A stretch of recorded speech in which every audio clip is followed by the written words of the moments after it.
Emotion then is the more fully nuanced phenomena when affects, the physiological thing, are assembled with experiences, images, memories, and thoughts. So does everyone get that distinction? Because I think it's a nice distinction. And again, lends credence to if there's an affect that is neurophysiological, but we're only coming in at experience, memory, thought, and images, we're missing half the picture. All right.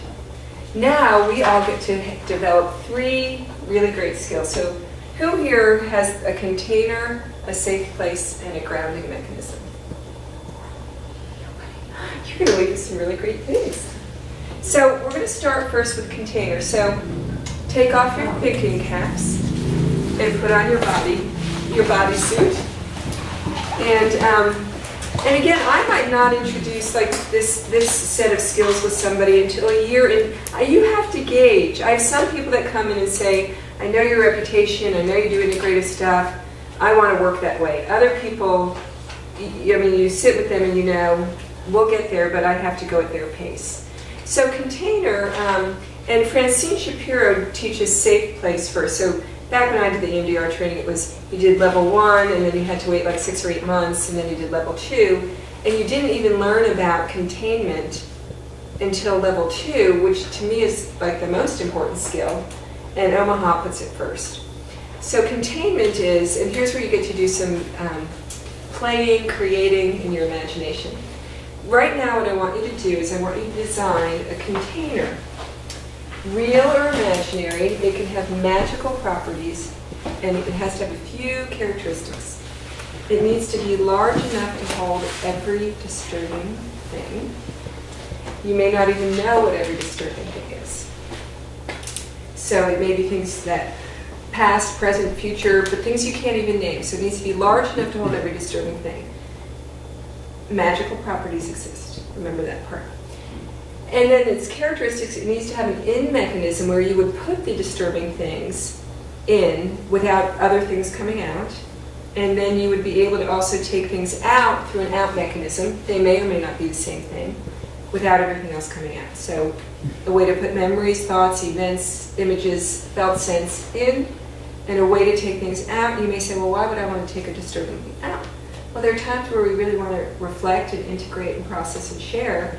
And so we might pull that thing out and be with it again in a way that's a different way. As intrusive thoughts or pain, physical pain, or really anything that comes up that you aren't in the space or the energy to really meet in a helpful way, I use my container. And most people, once they get it and it gets kind of settled in the body, it's a really helpful tool. So I would encourage you to play with it. It took me 10 years to really get one that worked for me. So. What are you saying about it gets settled in the body? So. Because I'm thinking of this thing that's kind of out there. Okay. It is out there, but the sense of you being able to use it, Phil. So if you have an affect, which would be a neurophysiological response to something, and then you can actually put that affect into the container. So you don't need the container in you, but you're connecting it to the body instead of it just being something intellectual. Something here, but be something in the body that put in the container. And that shift of a felt sense, like both Leah and Lynn said, I felt like, wow, it's over there. Mm-hmm. I feel different. Mm-hmm. Versus, for so long I had this container thing, but like I didn't feel different. Mm-hmm. So again, that felt shift sense of when it's like I could feel lighter. Yes, it might be lighter, it might be more open, it could be heavier. It isn't always a positive emotion that comes up. So I think again you just kind of play with these ideas. What I really like about it is it's not dissociating, it's saying it doesn't serve me right now and I can't cope with this right now, so I'm going to put it somewhere. And sometimes, and this is more Eugene Ginlin stuff, sometimes, like I had a patient recently said, I don't really want to put it away, but I can't have it all right here. And so I asked her if she could just put it on the couch next to her. And she said, I'm going to set it on the pillow. Because she didn't really want it away, but she didn't want it there. So again, as you start to do this stuff, and if you're coming from your wisdom because you've done your work and you're getting your support and you're connected with vibrant community, it's really limitless what you can do. Because, and again, none of it requires fancy equipment because it's at that energetic level, but that's also combining science and practice. So that's really cool. So you've only known this tool a month, and you're having a big time with it.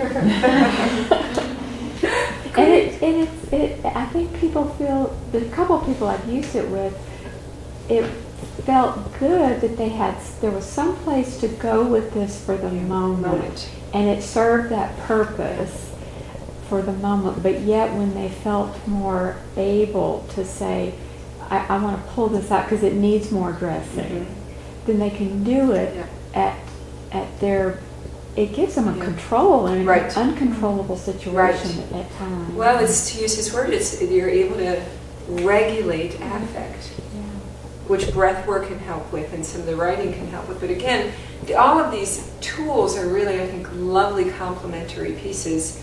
And you know, remember that slide where it's like, what are my frames, 500?